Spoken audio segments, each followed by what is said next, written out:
Bonjour, bonsoir à toutes et tous, c'est Elsker pour le point d'étape numéro 9 de Parlons Constitution. Accrochez-vous à vos sièges, restez attentifs car il y a beaucoup de choses à voir, c'est parti.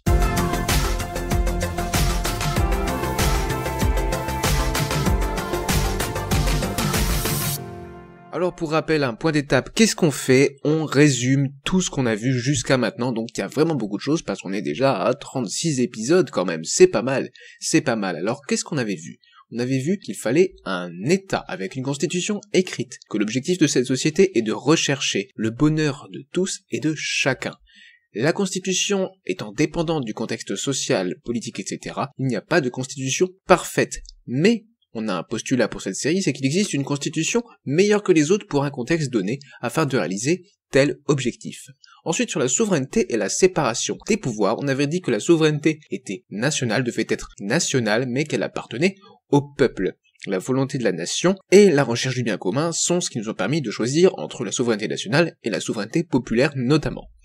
On avait dit aussi qu'il faut trouver un équilibre entre la séparation et les relations entre les pouvoirs, et que c'était un État unitaire, je préférais, en tout cas pour cette série, pour cette constitution, un État unitaire, décentralisé et déconcentré, mais je suis favorable à envisager plus d'autonomie.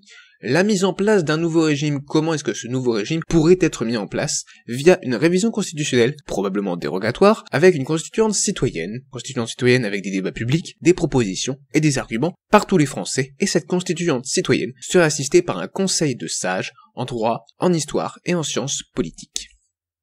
Quel type de régime? Quel type de régime pour ce nouveau régime? En fait, c'est à former via cette série. Mes possibles inspirations sont tout de même la République, le régime directorial, l'oligarchie élective, l'aristocratie, l'épistocratie, la méritocratie, la technocratie, la dictature, la stococratie, la polyarchie et les démocraties libérales, représentatives, délibératives, directes et semi-directes. Ensuite, la hiérarchie des normes et la garantie des droits. Alors, la hiérarchie des normes, selon moi, celle qui devrait y avoir, l'UE ne sera peut-être pas d'accord avec moi, en haut, le bloc de constitutionnalité, en dessous, le bloc de conventionnalité, ensuite, le bloc de l'égalité, et enfin, le bloc réglementaire. Concernant la garantie des droits, on avait dit qu'il fallait garantir des libertés et droits fondamentaux pour éviter les abus de pouvoir et les dérives. Et garantir les libertés et droits fondamentaux, c'est aussi pour protéger chacun de la tyrannie de la majorité. Alors, on a dit qu'il fallait faire attention au risque de nomocratie constitutionnelle ou de constituant législateur. On avait aussi dit que je rejetais, en tout cas moi je pense qu'il faut rejeter l'idée de droit naturel et qu'il fallait préférer du coup des droits fondamentaux qui sont constitutionnels et non supra-constitutionnels. C'est-à-dire pas au-dessus de la Constitution, mais au même niveau que la Constitution. On avait dit qu'il y avait une procédure de révision fondamentale qui permettait de changer ces libertés et droits fondamentaux. C'est-à-dire que c'est ce que je propose pour changer ces droits et libertés fondamentaux dans la Constitution que nous dessinons, plutôt que je dessine, dans Parlons Constitution, qui est en fait ma vision politique dans le domaine constitutionnel, je le rappelle. Alors, ce serait à la majorité qualifiée du peuple, avec la même initiative que pour la révision constitutionnelle qu'on n'a pas encore vue, qu'on verra plus tard. Il y aurait un suffrage universel direct, individuel, égal et secret, et les conditions de recevabilité pour cette procédure de révision fondamentale seraient le caractère général, impersonnel et bénéfique pour l'individu de la proposition de révision fondamentale, et une limite du nombre d'articles qui serait modifiable. Les détails sont bien sûr dans l'épisode 17. Quel droit garantir? Eh bien là, c'est au peuple de décider via notamment cette nouvelle constitution, l'écriture de cette nouvelle constitution, d'une nouvelle constitution, ou aussi plus tard via cette procédure de révision fondamentale bien sûr. Le juge constitutionnel et, dans une moindre mesure, le juge administratif sont là pour garantir le respect des libertés et des droits fondamentaux. Passons maintenant aux conditions pour être citoyen. On avait dit que pour être citoyen, mais citoyen passif, il fallait la nationalité française, être majeur, et ne pas souffrir d'interdiction ou d'incapacité d'exercice des droits civiques. Mais pour être citoyen actif, il faut être citoyen, ou citoyen passif, et en plus avoir l'intérêt pour le politique, qui est mesuré par le test de l'intérêt pour le politique, qui est un QCM, donc de questions tirées au sort parmi une liste de questions prédéfinies, le test, les questions et les réponses étant accessibles gratuitement en mairie ou en salle communale. Il faut également une éducation de base dans le pays pour permettre à chacun d'avoir les compétences, de pouvoir lire, de pouvoir écrire, de savoir répondre, en fait, de comprendre ces différentes questions et réponses pour pouvoir réussir le test de l'intérêt pour le politique. Une fois le test de l'intérêt pour le politique réussi, on obtient une attestation temporaire qui nous permet d'être citoyen actif pendant un certain temps. Qui fait ce test de l'intérêt pour le politique? Eh bien, c'est la commission du test de l'intérêt pour le politique qui crée, puis révise les questions, réponses, explications du test. Cette commission serait composée du président de la Cour constitutionnelle, de 5 juristes, 5 philosophes, 5 politistes, 5 historiens et un scientifique de chaque domaine scientifique tiré au sort. Elle se réunirait, cette commission, tous les 5 ans pendant 1 an. Ces décisions seraient à l'unanimité, et, avec un RIC spécifique, les citoyens pourraient dissoudre la commission, sauf son président. Avec un RICA, un référendum d'initiative citoyenne active, il serait possible aux citoyens actifs d'abroger des questions. Passons maintenant au pouvoir législatif, avec ce tableau qui résume ce que devrait être pour moi le pouvoir législatif. Le Parlement serait composé d'une Assemblée nationale, d'une Chambre des sages et d'un Conseil scientifique. L'Assemblée nationale aurait pour rôle la législation courante. Elle ferait des lois ordinaires et déterminerait la politique de la nation avec le gouvernement. Elle aurait un pouvoir de contrôle-information, un rôle de contrôle-sanction et d'évaluation des politiques publiques. Elle serait désignée par une élection par des citoyens actifs, avec un minimum de 50% à la proportionnelle et le reste des 50% par la méthode Borda par circonscription. Concernant la Chambre des sages, son rôle serait de viser la permanence en faisant quoi? Des lois unanimes, principales ou éminentes. Elle aurait également pour rôle d'avoir un contrôle-information sur le gouvernement, mais très peu de contrôle-sanction. Elle serait désignée par une élection par les citoyens actifs. Élection selon le mode de scrutin de la proportionnelle à la méthode de Jefferson avec un seuil électoral de 4%, qui serait le même type de proportionnel que pour la moitié, au moins la moitié, de l'Assemblée nationale. Concernant le Conseil scientifique, son rôle c'est de veiller au respect de la science, de la scientificité des lois. Pour cela, il pourrait user d'un veto et d'un préavis de veto scientifique qui est absolu sur tout parti de la loi en cours de fabrication. Il aurait également un rôle de conseil et d'évaluation des politiques publiques. Il serait désigné par tirage au sort selon les professions qui appartiennent au domaine scientifique qui composent les sections du conseil scientifique. Aussi, il faut rappeler, c'est important, qu'il y aurait une primauté de la loi unanime sur la loi ordinaire. Les lois unanimes ne peuvent être changées que par la Chambre des sages, sauf situation exceptionnelle, la procédure étant précisée dans l'épisode 23. Également, j'avais dit qu'il y avait des travaux communs entre ces différentes chambres, notamment la commission de conformation de la loi aux connaissances scientifiques, lorsqu'il y a veto, et si l'Assemblée nationale ou la Chambre des sages le souhaitent, lorsqu'il y a préavis de veto scientifique. Donc pour rappel rapidement, je vous laisse regarder les bulletins types pour un vote à la méthode Borda, à quoi ça ressemble un vote à la méthode Borda. Je vais pas vous réexpliquer comment ça marche, je vous laisse regarder un petit peu et comprendre, n'hésitez pas à mettre en pause. Pareil pour la représentation proportionnelle à scrutin de liste à la plus forte moyenne selon la méthode de Jefferson, dont on voit ici un exemple, je vous laisse mettre sur pause si vous voulez regarder. Mais si vous connaissez, on va tout de suite passer à la suite parce qu'on l'a déjà assez rappelé. L'élaboration de la loi maintenant. La procédure d'adoption d'une loi dépend du type de loi, mais on va quand même rappeler la procédure, disons, standard d'une élaboration de loi. Les détails sont dans les épisodes 26 et 27 pour les différences qu'il peut y avoir, notamment entre une loi ordinaire, une loi courante, une loi organique, ou une loi unanime principale éminente, ou les lois de finances. Il y a des différences de procédure d'adoption de ces différents types de lois. Alors, pour globalement, il faut une initiative, notamment l'initiative citoyenne. Il faut l'avis du Conseil d'État, qui serait plus large qu'actuellement, selon moi, et obligatoire pour un projet de loi, comme c'est déjà le cas.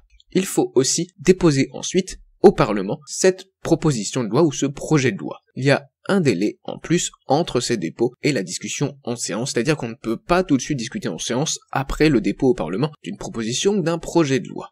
Ensuite, il y a la fixation à l'ordre du jour qui doit être faite, et en parlant d'ordre du jour, on a aussi parlé des questions d'actualité au gouvernement, ou des QAG, des questions au gouvernement, et des niches parlementaires. On avait également ensuite vu qu'il fallait travailler dans des commissions permanentes, c'est-à-dire que les députés ou les sages vont travailler dans des commissions permanentes afin d'élaborer cette loi. La limite du nombre des commissions permanentes étant plus haute qu'actuellement, pour moi elle doit être plus haute qu'actuellement. Le travail d'élaboration de la loi peut aussi se faire dans une commission spéciale. À noter que les amendements éventuels doivent, pour être recevables, avoir un lien avec le sujet de la loi, et d'autres conditions de recevabilité. Il y a également les recevabilités financières qu'on a abordées dans ces épisodes. J'avais dit que pour moi il fallait supprimer la procédure du vote bloqué qui est définie à l'article 44 alinéa 3. Aussi j'avais dit que le 49.3 devait être gardé, qu'il est toujours utilisable une fois par session à l'Assemblée nationale uniquement, et qu'il est toujours possible pour les projets de loi de finances ou les projets de loi de financement de la sécurité sociale. Le temps pour la motion de censure après le 49.3 serait multiplié par 2 pour revenir à son état initial au début de la 5ème République, c'est-à-dire à 48 heures. Ensuite, on avait les discussions en séance une fois que tout ce travail en commission est accompli, et après des éventuels préavis de veto ou veto scientifiques lors de ces discussions en séance ou même lors du travail en commission qui peuvent intervenir par le conseil scientifique qui déposerait ses préavis de veto ou ses veto scientifiques, et on avait vu aussi les procédures de levée de non-conformité et de levée pour urgence, donc levée du veto scientifique. Après cette loi, après toutes ces discussions en séance, cette loi est adoptée ou rejetée par différents votes, et il y a différentes règles et conditions pour le dernier mot, pour la loi organique, que je ne vais pas rappeler ici, parce qu'on n'a pas le temps. La promulgation est ensuite faite par le président de la République, et bien sûr, il faut les contreseins des différents ministres concernés. Ensuite, il y a publication au journal officiel de la République française, et l'entrée en vigueur qui intervient.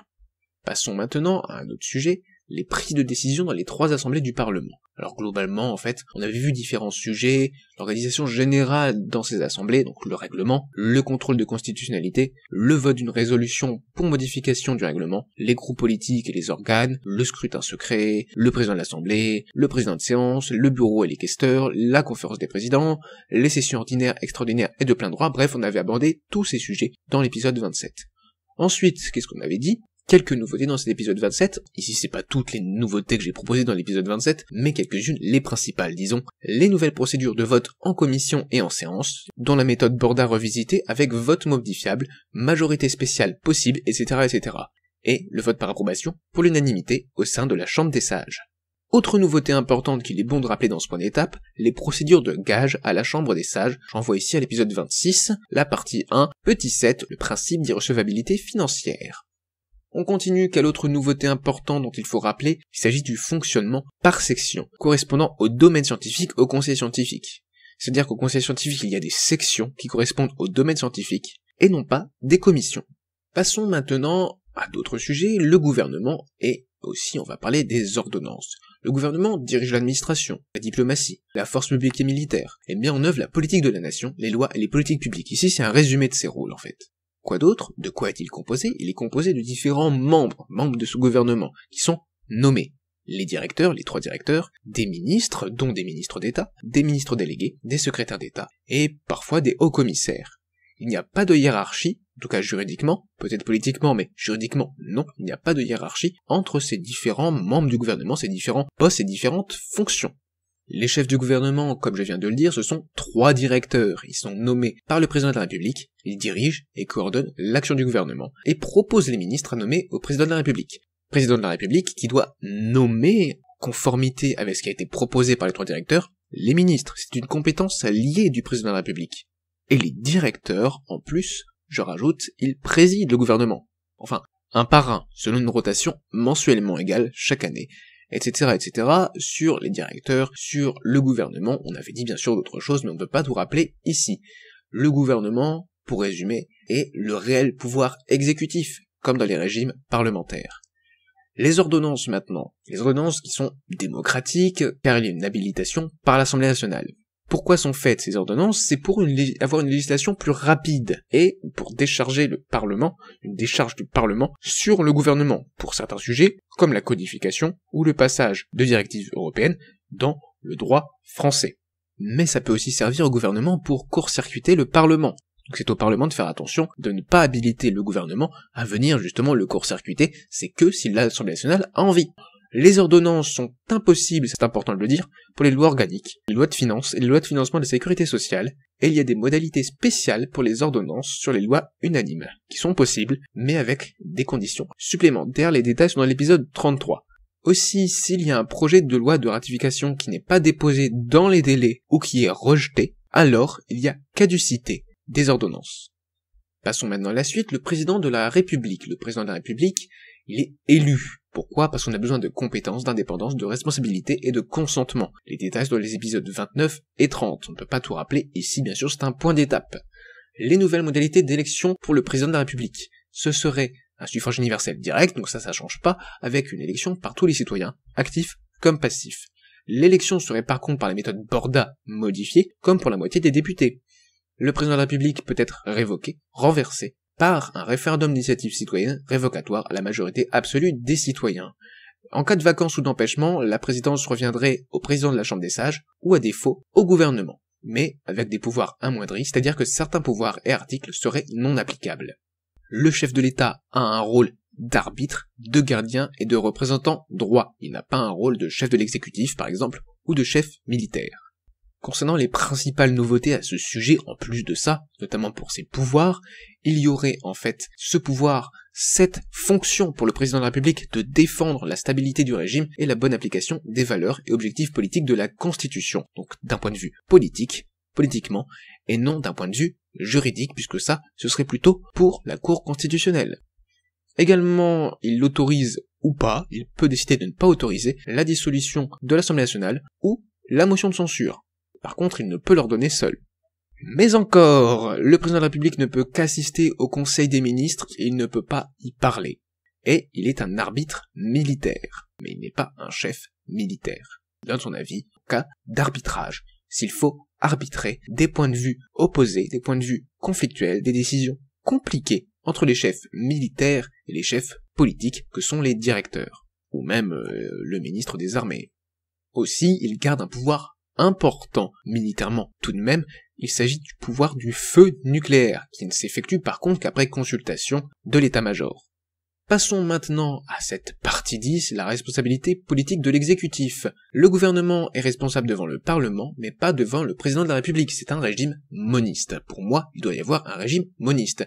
Et il y a 3 procédures pour la mise en cause de la responsabilité politique du gouvernement: la question de confiance, le 49.3 et la motion de censure. On a déjà vu la question de confiance et 49.3, et dans l'épisode tout de suite après ce point d'étape, on verra la motion de censure plus en détail. Le président de la République est irresponsable politiquement, que ce soit devant le Parlement ou le gouvernement. Pourquoi ? Pour préserver son indépendance. Par contre, il est responsable devant les citoyens qui l'élisent et peuvent le révoquer, ce qui n'est pas le cas du gouvernement. La déclaration de politique générale avec question de confiance facultative, c'est-à-dire que la déclaration de politique générale est facultative, et ensuite, la question de confiance qui l'accompagne est facultative aussi. Il peut très bien y avoir déclaration de politique générale sans question de confiance, ou ni l'un ni l'autre. Alors, pourquoi cette facultativité ? C'est pour permettre une expression libre en toute sécurité du gouvernement et la mise en cause de la responsabilité tout de même du gouvernement s'il le souhaite. C'est que devant l'Assemblée nationale, et s'il n'y a pas de majorité absolue qui est obtenue, il y a démission obligatoire du gouvernement. Le gouvernement peut aussi faire une déclaration sur un sujet déterminé devant l'Assemblée nationale ou la Chambre des sages. Qu'il là ne donnera pas lieu à une question de confiance, c'est pas possible. Passons maintenant au contrôle des actions du gouvernement par l'Assemblée nationale et la Chambre des sages. Quels sont les différents moyens, entre autres, du contrôle information? Les questions écrites et orales, les missions d'information, les délégations parlementaires, les commissions d'enquête, l'office parlementaire d'évaluation des choix scientifiques et technologiques, les aides extérieures, etc., etc. Je ne peux pas tout mettre ici. Concernant le contrôle sanction, ce serait le non-vote des projets de loi, la sanction médiatique et la mise en cause de la responsabilité du gouvernement. On peut donc passer à la suite, le domaine de la loi et l'obligation d'étude d'impact. Il faut délimiter le domaine de la loi, même la loi unanime, pour éviter les empiètements des lois sur les règlements et pour éviter des lois trop précises ou réglant des cas particuliers. On est donc ici dans le cadre du parlementarisme rationalisé et on avait rappelé la différence entre les règlements autonomes et les règlements d'application. Le domaine de la loi serait quand même très large, mais limité, car il est général, donc très large, mais il y a quand même des limites parce qu'il ne peut pas tout y avoir. Et le reste, c'est par règlement. Je renvoie aux articles 34 et 37 de la Constitution de la Ve République. On a vu aussi que le respect du domaine de la loi était contrôlé par l'article 34 alinéa 2, c'est-à-dire la procédure de délégalisation. Et aussi, l'article 41, la procédure d'irrecevabilité, qui permettent une intervention du gouvernement et du juge constitutionnel. Aussi, on avait vu que l'étude d'impact devait être exhaustive pour les projets de loi et qu'elle était obligatoire. Les nouveautés, par contre, un avis rendu par le Conseil national d'évaluation des normes, l'opposition à l'inscription à l'ordre du jour dans un délai de 30 jours, et l'ajout de la possibilité de cette opposition par 60 députés ou 60 sages. Également, autre nouveauté, les débats d'orientation préalables avec le gouvernement, le rapport obligatoire ex post du gouvernement, et la transmission obligatoire pour avis et conseil lors de la rédaction par le conseil scientifique. On a donc tout résumé en moins de 30 minutes, ça va vraiment devenir de plus en plus long ces points d'étape. Si ça continue, à la fin ils vont faire 1 heure, non? Bon, on va essayer de résumer encore plus, mais c'est bien compliqué, on va devoir sauter des parties en fait, notamment les parties qui sont les plus anciennes, et qui sont en quelque sorte plus évidentes, je ne sais pas, mais on va devoir résumer de plus en plus et sauter des trucs. Donc pour résumer ce point d'étape, on a vu l'État avec une constitution écrite qui permet à tous de rechercher le bonheur, objectif de tous et de chacun. La nation est seule souveraine de cet État. La séparation des pouvoirs est nécessaire mais doit être proportionnée, et l'État que je propose serait unitaire. On avait aussi dit qu'il y avait un postulat à cette série, qu'il existe une constitution meilleure pour un contexte donné afin de réaliser tel objectif. La nouvelle constitution serait écrite par une constituante citoyenne, avec des arguments par tous les Français et un conseil des sages pour l'aider. Il faut garantir les droits fondamentaux pour protéger chacun contre tous et contre les abus de pouvoir. Ce serait modifiable par le peuple via une procédure de révision fondamentale et ce serait protégé notamment par la Cour constitutionnelle. Tous les Français sont citoyens, sauf les cas que j'ai mentionnés. Mais pour devenir citoyen actif, il faut réussir un test et obtenir l'attestation d'intérêt pour le politique, le test étant défini par la commission du test de l'intérêt pour le politique. Le Parlement est composé de l'Assemblée nationale, de la Chambre des sages et du Conseil scientifique. Il y a la primauté de la loi unanime sur les lois ordinaires, sauf l'exception, et le Conseil scientifique peut déposer un veto ou un préavis de veto scientifique. Le 49.3 est gardé, tout comme les ordonnances, et il y a deux nouvelles procédures de vote, la méthode Borda et le vote par approbation. Le reste et les détails sont bien sûr dans les épisodes. On a vu également que le gouvernement était le réel pouvoir exécutif, avec 3 directeurs à sa tête, et qu'il était responsable devant le Parlement. Le chef de l'État est un président de la République arbitre, gardien et représentant droit, et il y a le domaine de la loi qui est limité, et une obligation d'étude d'impact. Pour conclure, plus en douceur, ce point d'étape numéro 9, enfin plus en douceur, je ne sais pas, mais en tout cas plus graphiquement, je vous propose quelque chose que j'ai réalisé, qui essaie de résumer les points importants, quelques points importants, pas tout, on peut pas tout mettre, sur un organigramme, sur un schéma. Donc on retrouve ici les différentes institutions qu'on a vues, gouvernement, directeur, président de la République, le Parlement, l'Assemblée nationale, Chambre des sages, Conseil scientifique, la Cour constitutionnelle, et bien sûr, les citoyens passifs et actifs. Alors on a vu différentes procédures, différents pouvoirs qu'ont les uns sur les autres, on va ici en rappeler quelques-uns rapidement. On a bien sûr la commission du test de l'intérêt pour le politique qui écrit le test de l'intérêt pour le politique, et les réponses. Pour devenir citoyen actif, il faut réussir ce test, et les citoyens passifs, par contre, peuvent dissoudre la commission du test de l'intérêt pour le politique via un référendum d'initiative citoyenne. Les citoyens actifs, eux, pouvant abroger certaines questions via un référendum d'initiative citoyenne active. Les citoyens peuvent aussi, via une procédure de révision fondamentale, changer les droits fondamentaux, et la Cour constitutionnelle, elle, étant chargée de protéger, en tout cas pas contre cette procédure de révision fondamentale, mais dans la vie quotidienne, notamment pour le contrôle des lois, est chargée de protéger la Constitution en général, et notamment les droits fondamentaux. Les citoyens actifs élisent l'Assemblée nationale et la Chambre des sages, et les citoyens passifs, c'est-à-dire les citoyens actifs plus les citoyens passifs, donc tous les citoyens, élisent le président de la République et peuvent le révoquer via un RIC. Le président de la République nomme les directeurs. Les directeurs, eux, proposent en retour les ministres. Et le président de la République est chargé de nommer les ministres. C'est une compétence liée, il n'a pas le choix de suivre les propositions des 3 directeurs. Concernant le Parlement, il est à noter que le Conseil scientifique peut utiliser un veto scientifique ou un préavis de veto sur les lois de l'Assemblée nationale ou de la Chambre des sages. Et il est à noter que la Cour constitutionnelle exerce un contrôle sur différentes procédures qui sont au sein du Parlement. Le Parlement, lui, c'est ce qu'on a vu récemment, c'est ce qu'on est en train de voir notamment et qu'on va voir encore avec la motion de censure dans le prochain épisode, le Parlement contrôle le gouvernement. Pas dans le sens qu'il le dirige et qu'il le bâillonne, qu'il décide à sa place, mais plutôt qu'il contrôle ses actions pour vérifier qu'il ne fasse pas n'importe quoi, et qu'il n'abuse pas en fait de son pouvoir exécutif. Bien, donc on n'a pas pu tout rappeler ici sur ce schéma, mais il permet de visualiser un peu le bordel que ça va être. Non, je déconne, c'est pas tant un bordel que ça. Disons que toutes les constitutions sont un peu bordéliques quand on les regarde un peu en schéma. Je vous remercie d'avoir regardé ce point d'étape numéro 9. Je vous laisse là-dessus. Je vous laisse sur ce magnifique schéma que j'ai mis du temps à faire. Et c'était pas sain de savoir quelles flèches on met au-dessus, en dessous, bref. Je vous passe les détails. Merci à toutes et tous. Ce point d'étape était beaucoup trop long, et ils sont beaucoup trop longs maintenant. Il va falloir résumer encore plus, il va falloir prendre des décisions. Et ça, c'est à moi que je m'adresse. Merci à toutes et tous. Allez regarder nos réseaux. Donc on a Facebook, Instagram, on a aussi un Discord, et on a aussi des articles sur Medium, qui est une plateforme de blog.